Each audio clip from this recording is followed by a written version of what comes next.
Habilidad. Las crestas papilares permanecen idénticas a sí mismas durante toda la vida del individuo, desintegrándose únicamente al sobrevenir la putrefacción cadavérica. Perennidad. Los diseños papilares adquieren su conformación durante el periodo de gestación del individuo. Aproximadamente esto sucede entre el cuarto y sexto mes de gestación de vida intrauterina. Variedad infinita de los relieves papilares. Los trabajos de morfología y estadística hechos hasta ahora confirman por completo la desigualdad constante de las huellas papilares dejadas por los distintos dedos, aunque estos sean del mismo individuo y aún de la misma mano. Principios secundarios de la dactiloscopia. Ubicación, situación y dirección de los puntos característicos. Ubicación significa que los puntos característicos deben estar ubicados dentro de la misma zona, es decir, huella papilar dactilar dubitada. El punto característico debe estar en la misma zona que la huella papilar dactilar indubitada. Situación es el contaje de líneas, relieves papilares, de un punto característico a otro punto característico. Dirección, los puntos característicos tienen que estar como el nombre lo indica, el mismo sentido. Puntos característicos. Las crestas papilares, que en su evolución conforman la diversa variedad de diseños papilares, adoptando en el transcurso de su recorrido ciertas formas que sirven como precioso elemento de comparación y referencia en las operaciones que tienen por objeto la verificación de la identidad personal. Primer, punto característico. Punto es la mínima expresión de una cresta papilar conformada de 1 a 3 poros. Segundo, punto característico. Islote pequeña línea aislada que se encuentra entre dos crestas y que es mayor al punto. Tercer, punto característico. Cortada línea suelta o prolongada que puede hallarse interrumpida en la continuidad de una línea. Cuarto, punto característico. Encierro línea a la cual se le adhiere otra por sus dos extremos y que adopta formas distintas. Puede ser de forma circular u ovoidal, presentada en forma vertical u horizontal. Quinto, punto característico. Horquilla línea a la cual se le adhiere otra en el punto de su mayor curvatura. Sexto, punto característico. Bifurcación línea a la cual se le adhiere otra en cualquier punto de su curso, formando ambos un ángulo agudo. Séptimo, punto característico. Punto de línea que puede tener cualquier origen y presentarse de diversas formas, que queda interrumpida en uno u otro extremo, o en ambos, sin solución de continuidad. Octavo, punto característico. Empalme por su representación se trata de una doble bifurcación, ya que se haya formado por una cresta, la cual se adhiere otras dos, por sus dos extremos, formándose dos ángulos agudos. Los puntos característicos revisten un valor imponderable, ya que en ciencia papiloscópica son el único medio que en forma exclusiva y definitiva determinan de manera categórica la identidad física humana de una persona. Tal es así, que si se pretendiera establecer identidad entre 2, 3, 4 o 100 individuos, cuyos diseños papilares respondiera a una misma individual y que además todos los diseños tuvieran similares características, en cuanto a su conformación general, frente a tal alternativa, común por otra parte, nunca se lograría constatarla sin apelar, finalmente a la comparación por medio de los puntos característicos. De esa forma podrá arribarse a una conclusión inobjetable e interfinensable. La huella. Huella dubitada la recolectamos de la escena del crimen. Indubitada dactilograma completo, archivo. Huella dubitada falta de nitidez. Limpidez. Escasez de puntos característicos. Falta de integridad. Falta de limpieza en el revelado. Consideraciones adversas del soporte. En algunos casos, falta la presencia del centro nuclear. Sistema palmar monozona. Zona interdigital. Zona tenar. Zona hipotenar. Zona interdigital. Limita en la parte superior a la altura del pliegue de flexión de las cuatro falanges y su sector externo interno hasta la desaparición de los relieves papilares. El límite inferior va hasta el pliegue de flexión del dedo meñique. Partiendo de ese pliegue continuamos con una línea imaginaria. Características. Debajo de cada falange encontramos un delta. Los dibujos papilares del dedo medio y anular van a estar más altos que el índice y meñique. Epidermis más gruesa. Tiene mucha nitidez y altos relieves. Zona hipotenar, mayor frecuencia de aparición. El límite superior está dado por el pliegue de flexión del dedo meñique. Su límite externo es hasta la desaparición de los relieves papilares y su límite inferior está dado por dos características. 1. Pliegue de flexión de la muñeca. 2. Desaparición de los relieves papilares. El límite interno está dado por el pliegue articular del dedo pulgar, que es utilizado para la aprehensión, línea de la vida. Características. Las crestas papilares van al centro de la palma de la mano, paralelas al límite inferior de la zona interdigital y luego desaparecen en su parte externa y la base de la zona hipotenar son horizontales. Siguen un solo recorrido. En la base de la zona hipotenar y tenar podemos encontrar delta. En la zona inferior encontramos las crestas papilares, son horizontales acompañando el pliegue de flexión. Zona tenar es la menos que tiene capacidad para su identificación, ya que posee menor aposentamiento. En esta zona la piel es más finita. Los relieves papilares son concéntricos o cóncavas del lado del pulgar. Los puntos característicos no tienen nitidez y no posee deltas. Sus límites son, la parte inferior va del pliegue de flexión hasta la base interdigital media. Termina en el pliegue de flexión de la muñeca, siendo las líneas ascendentes y cóncavas a las mismas. Posee mucha cantidad de líneas blancas radiales. La criminalística y que estudia. Criminalística es la disciplina que aplica fundamentalmente los conocimientos, métodos y técnicas de investigación de las ciencias naturales en el examen de material sensible significativo, relacionado con un presunto hecho delictuoso, con el fin de determinar, en auxilio de los órganos de administrar justicia, su existencia, o bien reconstruirlo o bien señalar y precisar la intervención de uno o varios sujetos en el mismo. Explicación de la definición. Disciplina. Entendemos por disciplina una rama cualquiera del conocimiento humano. La criminalística es una verdadera ciencia, en cuanto que consta de un conjunto de conocimientos verdaderos o probables, metódicamente obtenidos y sistemáticamente organizados, respecto a una determinada esfera de objetos, en este caso los relacionados con presuntos hechos delictuosos. Por otra parte, es también una técnica, pues para la resolución de los casos concretos, el experto en criminalística aplica los principios generales o leyes de esta disciplina. Así, pues, la criminalística es a la vez una ciencia teórica y una ciencia aplicada o técnica. El objeto de estudio de la criminalística. Los indicios son el objeto propio, formal y específicamente determinado de la criminalística, o sea, el material sensible significativo relacionado con los hechos que se investigan, también conocidos como evidencia física. De acuerdo con la naturaleza de su objeto de estudio, la criminalística queda ubicada entre las ciencias fácticas, es decir, aquellas que se ocupan del estudio de los hechos, y de los dos grupos que comprenden culturales y naturales, se sitúa entre estos últimos, ya que son fundamentalmente la física, química y la biología sus fuentes de información. Por lo que se refiere al objeto de estudio de esta disciplina, el profesor J. Gisbert Kallegig es claro preciso. La criminalística es la ciencia que estudia los indicios dejados en el lugar del delito, gracias a los cuales puede establecer, en los casos más favorables, la identidad del criminal y las circunstancias que concurrieron en el hecho delictivo. ¿Qué es la criminología y diferenciación con la criminalística? La palabra criminología deriva del latín criminis y del griego logos, que significa el tratado o estudio del crimen y el delito, delincuente. Quintanilla Saldaña en el año 1.929 la define como la ciencia del crimen o estudio científico de la criminalidad, sus causas y medios para combatirla. La criminología es una ciencia que se centra en el cómo y por qué de los fenómenos delictivos y la reacción social frente a estos, en los cuales se incluye el estudio de los delincuentes y las víctimas, y cómo se podrían evitarse mediante programas de prevención e intervención. La criminología es una ciencia que se encarga de estudiar todas las conductas antisociales y delictivas. A su vez busca comprender los motivos y factores que determinan el comportamiento criminal y realiza predicciones de las posibles futuras acciones del malhechor. Los profesionales criminólogos también se abocan a apoyar a las víctimas y personas involucradas en los delitos, para ayudarlas a superar las posibles secuelas que dejó los hechos. Podemos diferenciarlas definiendo sus distintos objetivos. Objetivos de la criminalística. Comenzamos diciendo que la criminalística tiene como objeto de estudio los siguientes puntos. Se centra en el hecho delictivo y las evidencias que se encuentren. Además, se persigue localizar, investigar y la comprobación de las pruebas del acto delictivo cometido. Posteriormente, el profesional se dispondrá a presentarlas ante la justicia. En sus investigaciones se pretende identificar los autores de las conductas delictivas, las víctimas y los coautores existentes, verificando que las pruebas y los indicios encontrados sean auténticos. Objetivos de la criminología. Por una parte, la criminología tiene como objeto primordial del delito y la conducta criminal o delictiva.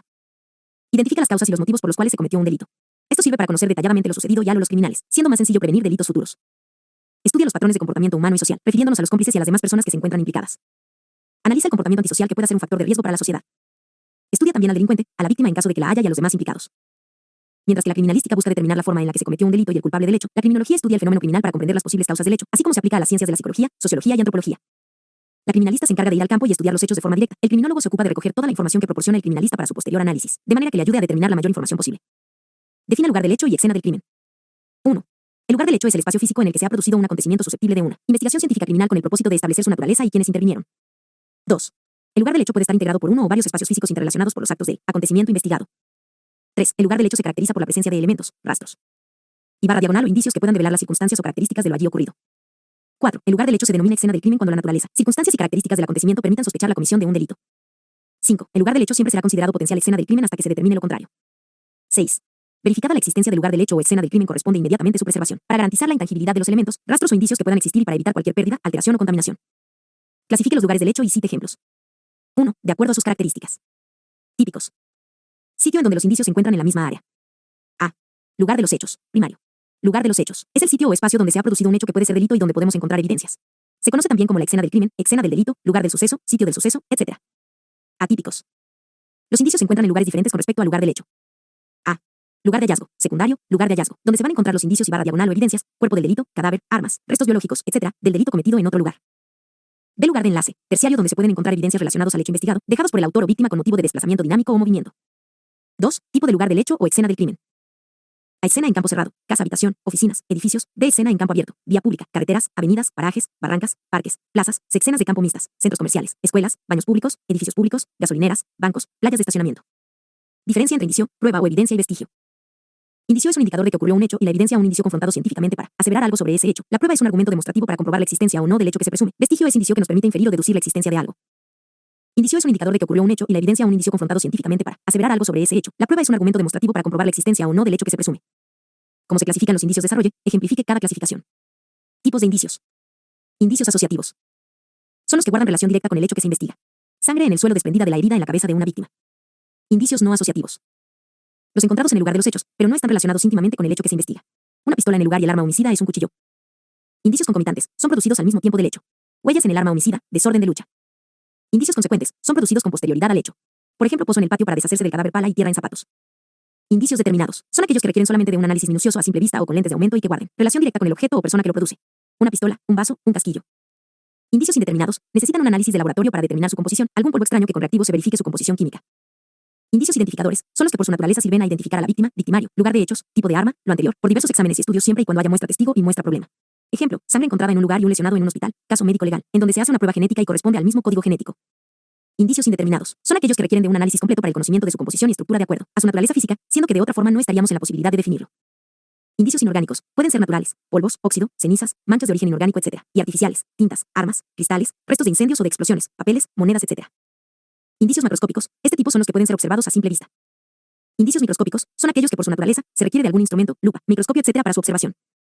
Indicios no trasladables. Son aquellos que por su naturaleza, como sería su forma, volumen, peso o cualidades inherentes, etc. no pueden moverse para trasladarlo al laboratorio para su respectivo estudio, ya que alterarían el lugar de los hechos o del hallazgo.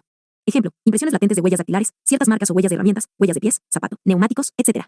Estas se obtienen y se preservan mediante las siguientes técnicas: fotografías, levantamiento de impresiones latentes, moldes de yeso, etc.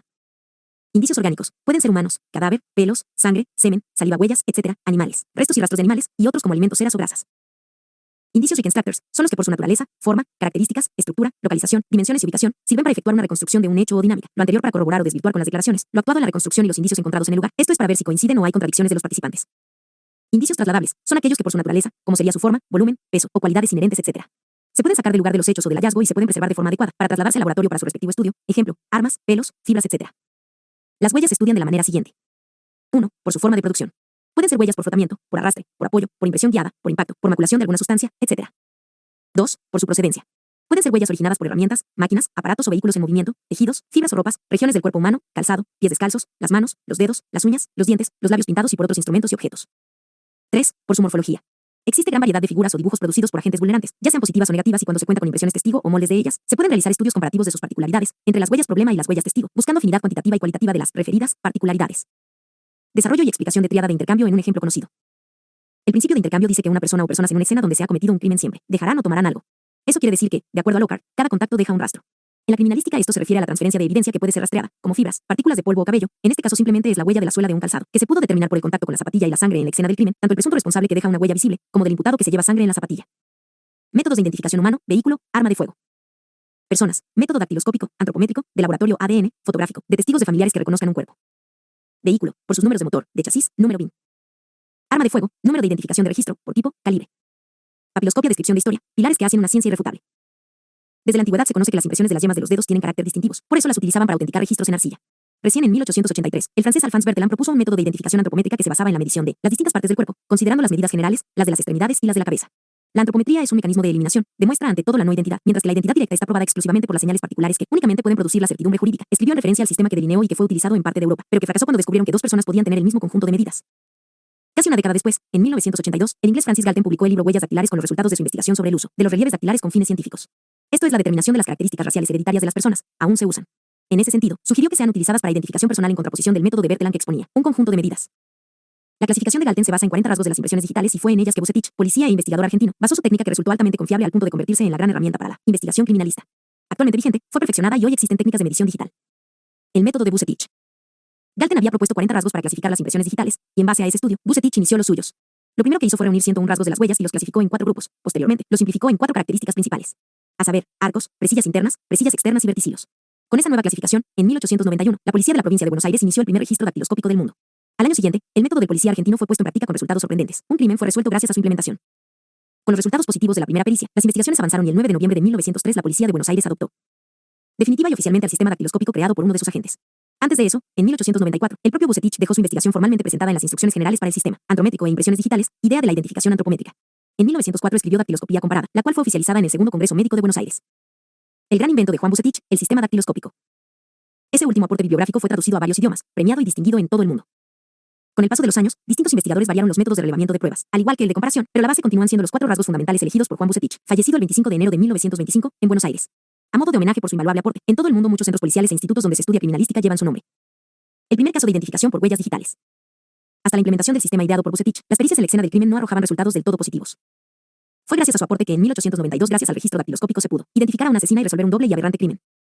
Huellas digitales de Francisca Rojas, la primera persona en ser condenada por el asesinato de sus hijos a partir de sus huellas dactilares, en 1892. Los hijos de Francisca Rojas aparecieron asesinados en el interior de la vivienda que compartían con sus padres, en Necochea. La mujer de 27 años dijo a los investigadores que sus pequeños Ponciano y Teresa Carballo, de 6 y 4 años, respectivamente, habían sido asesinados por un vecino que la atacó y mostró un corte en su garganta. El crimen ocurrido el 29 de junio de 1892 estremeció a la ciudad balnearia. Cuando fue citado a declarar, el hombre no reconoció el crimen, por lo que los peritos iniciaron una investigación a fondo en busca de una prueba irrefutable. Lo único que encontraron fue la huella de un dedo ensangrentado en el buzón de la puerta de la casa. Con ese dato, se le preguntó a la mujer si ella había tocado los cuerpos sin vida de sus hijos y dijo que no, por lo que estimaron que esa mancha sería del criminal. No había otra posibilidad. El análisis de esa huella, que se realizó con el método de Bucetich, no coincidió con la del acusado. Según los registros de esa historia, la mujer confesó el crimen cuando vio derribada su coartada. El peritaje sobre esa huella coincidió con el de la madre filicida y fue condenada por el crimen de los niños. Rojas fue la primera persona condenada a nivel mundial por las evidencias de sus propias huellas digitales. Bibliografía. Manual-actuación-clase veremos las 3 partes fundamentales de balística, reiteradamente señaladas en diferentes textos específicos, del arma y de todos los fenómenos que acontecen para que este movimiento se produzca y le lleve hasta su total salida por la boca de fuego. Una segunda llamada balística exterior, claramente definida por su propio nombre, afectada principalmente por los rozamientos del proyectil con el aire y la acción de la fuerza de la gravedad sobre este, y una tercera, llamada balística de efecto, cuyo nombre también es bastante significativo, a la que compete el estudio de la penetración, poder de detención, incendiario, etc. Balística interior. Un arma de fuego, sobre todo las semiautomáticas y automáticas, es una máquina o artificio térmico, tal como lo es un motor de combustión interna, una caldera, etc. Todas ellas se caracterizan por el hecho de que, a partir de la liberación de la energía concentrada, por la naturaleza o por medios artificiales, debidamente encausada, es transformada en otra forma de energía capaz de realizar un trabajo. Definiciones. Energía es la capacidad de producir trabajo que posee un cuerpo o sistema de cuerpos. Trabajo es una magnitud escalar que proviene del producto de la intensidad de la fuerza aplicada sobre un cuerpo y la distancia o camino recorrido por este en la dirección de la fuerza. Circunscribiéndonos a lo específico, podríamos definir nuevamente un arma de fuego como un artificio mecánico, en el cual el calor liberado por la combustión de un propulsante es transformado en energía cinética útil de un proyectil, siendo su función la de propulsar proyectiles hacia blancos específicos para producir efectos previstos. La llamada balística interior comienza en el momento en que el iniciador es activado, por percusión, electricidad, chispa, etc., para comenzar la combustión de la carga de propulsión, hasta que el proyectil traspasa la boca del arma. A esta altura el proyectil debe haber adquirido la velocidad y el ángulo de inclinación o de partida correctos, como para asegurar que su trayectoria lo llevará hasta el blanco elegido. En el caso de las escopetas, la masa de los perdigones opuestas en su trayectoria dentro del tubo se comporta, para la balística interior, como un solo proyectil sólido. Sintetizando, podemos decir que esta parte de la balística estudia los distintos fenómenos físicos que se producen en el interior del arma al efectuarse el disparo, tales como ignición de la mezcla fulminante, combustión de la pólvora de propulsión, presión producida por la combustión de la carga de pólvora de propulsión, entallado del proyectil en el rayado del arma, velocidad del proyectil en el interior del tubo, giro del proyectil alrededor de su eje, impuesto por el rayado, resistencia de cada una de las partes constitutivas del arma, elevación de la boca del arma a la salida del proyectil, erosión del tubo por efecto de los gases de combustión, desgaste del tubo por efecto del rozamiento del proyectil, retroceso del arma y vibración del arma. Circunscribiéndonos específicamente a lo que ocurre en las armas livianas, fusiles, carabinas, pistolas, revólveres, etc., nos referiremos a los sucesos que tienen lugar desde el instante en que el percutor del arma es liberado hasta que el proyectil abandona la boca del arma. En estos acontecimientos, la característica más importante es su extrema rapidez. Dicho periodo suele ser no mayor de una centésima de segundo, 0,1 s, y puede ser considerablemente menor. Para su mejor interpretación, este periodo puede dividirse en tres más pequeños. A. Accionamiento del disparador y percusión. B. Ignición. C. Recorrido del proyectil en el ánima. Balística exterior. La balística exterior o externa se inicia en el momento que el proyectil abandona la boca del arma rotando sobre su eje para una mayor estabilización y consiguiente precisión, generalmente por encima de las 100.000 revoluciones por minuto. Trayectoria del proyectil en el vacío y en el aire. El estudio de la trayectoria real que sigue un proyectil es un problema complejo, dado que, como ya se ha dicho, son muchas las fuerzas que influyen en forma conjunta sobre el mismo en su recorrido. Entre los factores mencionados se encuentran la gravedad, la resistencia del aire, el viento, el movimiento del arma desde la cual es disparado el elemento y el giro de este impartido por las estrías del cañón. Con el propósito de arribar a alguna de las ideas generales concernientes a la trayectoria, es necesario despreciar todos los factores indicados precedentemente, excepto la fuerza de gravedad. Así es posible demostrar el recorrido bajo condiciones ideales. La trayectoria que resulta de este procedimiento es conocida como trayectoria en vacío, camino recorrido por el proyectil si fuese disparado en un vacío real. La forma de este recorrido es parabólica. En general, el alcance de un proyectil se incrementa a medida que el ángulo del arma con la horizontal, elevación, crece hasta un cierto valor máximo. Si el ángulo que el arma forma con el horizonte supera este punto, que podríamos llamar ángulo D, el alcance del proyectil decrecerá. La altitud máxima que alcanzará el proyectil por sobre la horizontal se incrementará a medida que el ángulo de disparo sea mayor hasta que el arma esté apuntada directamente hacia arriba. Cuando el cañón del arma forme un ángulo de 90 grados con respecto a la horizontal, obtendremos la altitud máxima que puede alcanzar el elemento. El estudio del recorrido de un proyectil en el vacío revela un número interesante de hechos. El alcance puede incrementarse en proporción a la energía del proyectil a la salida de la boca del cañón. Tales incrementos, desde un punto de vista práctico, son reducidos por cuanto las balas reales se disparan en la atmósfera y están sujetas a la resistencia del aire. A medida que aumenta la velocidad, la resistencia que ofrece el aire también lo hace, y de tal manera que a velocidades de 900 metros por segundo o más, la distancia solo se incrementa en pequeñas cantidades si se aumenta la energía en la boca del cañón. Trayectoria. El comportamiento de un proyectil desde que abandona el arma hasta que alcanza el blanco está incluido en el estudio de la balística exterior, movimiento del proyectil mientras se encuentra en vuelo. Para predecir el recorrido de dicho elemento a través del aire, deben considerarse, como ya se ha expresado, factores tales como la gravedad, el viento, la densidad del aire, la temperatura y la curvatura de la Tierra. Cuando no pueda calcularse una fuerza, debe hacerse una estimación, a fin de considerar el efecto que tendrá sobre el proyectil en su vuelo y corregirlo. Balística de efecto. El objetivo final de un proyectil es impactar en el punto deseado por el tirador, y el sentido común parece decirnos que cuanto más velocidad y peso lleve este, más energía será capaz de transportar y ceder. Interesa que el impacto y consiguiente deformación del proyectil sea tal que el efecto conseguido cause traumatismo y shock inmediato como para que, aún no interesando ningún órgano vital, la pieza quede abatida para no levantarse más.